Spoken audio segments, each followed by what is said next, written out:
Okay, so now let's apply what we have just learned.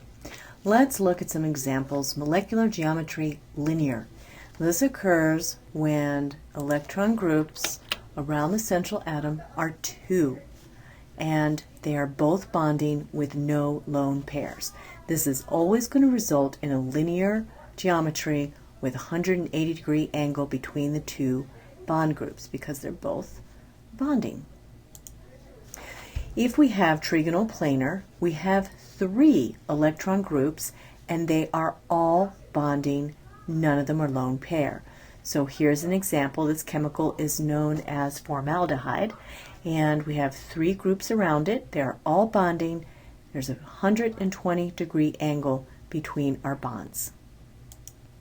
If we look at a bent, we have a couple of possibilities. One is when we have 3 electron groups around the central atom, and one of them is a lone pair. In that case, we're going to have a bent molecule, and our bond angle is going to be less than 120 degrees. Now, our electron geometry is trigonal planar.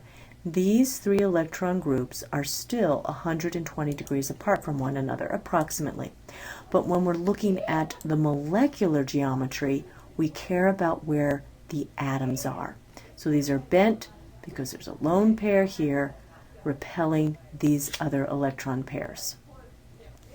Now here is our other bent possibility.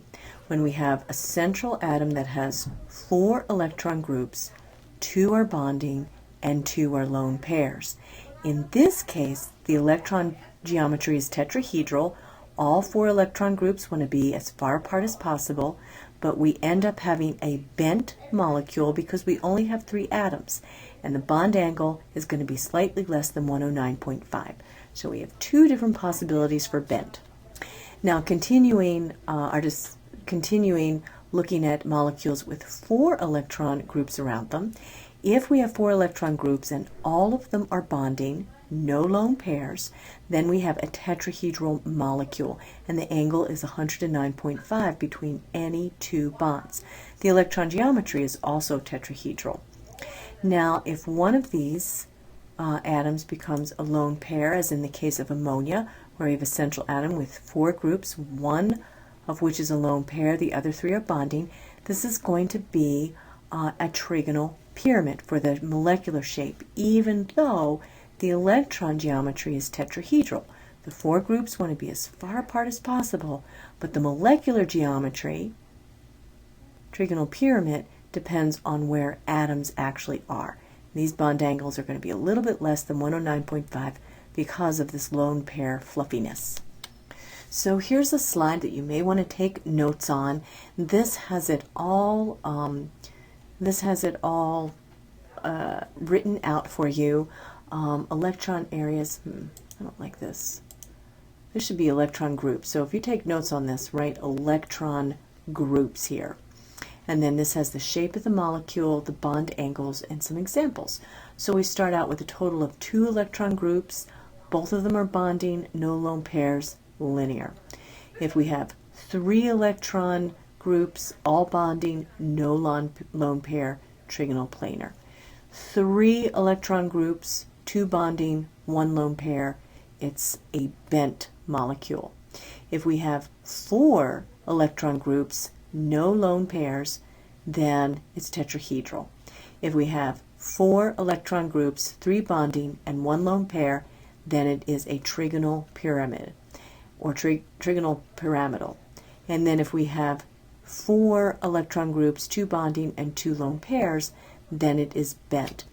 Now notice that our angles depend on how many electron pairs total we have, and if we have a lone pair, our angles are going to be slightly less because of the increased repulsion of those lone pairs. And then in our last column are examples, mostly 2, for every type of shape and central atom situation. So how do we use Vsper? Well, first we need to draw the Lewis dot structure. Then we determine the number of electron groups around the central atom. And then we classify the groups as bonding or lone pairs. Now remember, once we know the group, we know how many groups there are, we know how far apart those electrons want to be. But the actual shape of the molecule depends on where atoms are, so that's going to depend on where the bonding electrons are.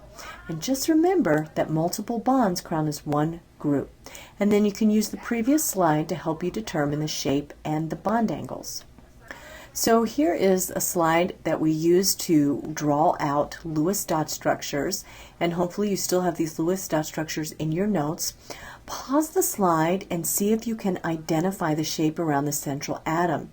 Now in this case we have two central atoms, so we're going to look at the shape around each one of these. But in all of the other atoms we clearly have one central atom that is going to determine the molecular geometry.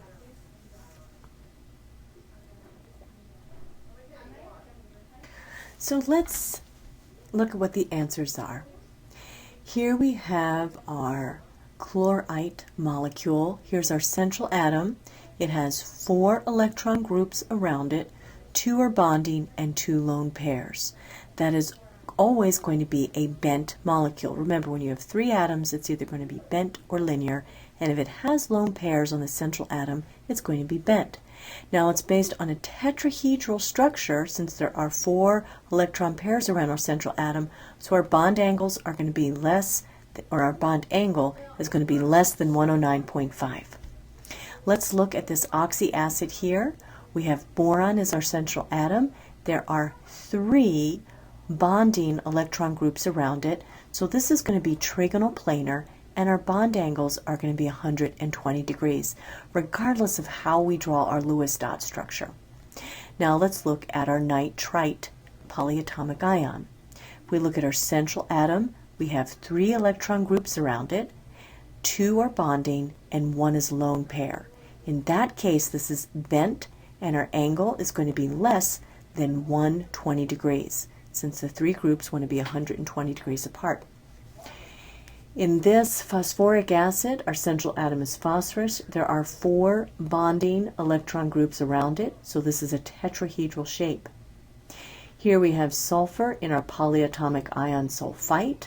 There are 4 electron pairs around it, so they all want to be about 109.5 degrees apart from one another, but there are only 3 atoms bonded to our central atom, so this is going to be a trigonal pyramid or trigonal pyramidal shape, and our bond angles less than 109.5.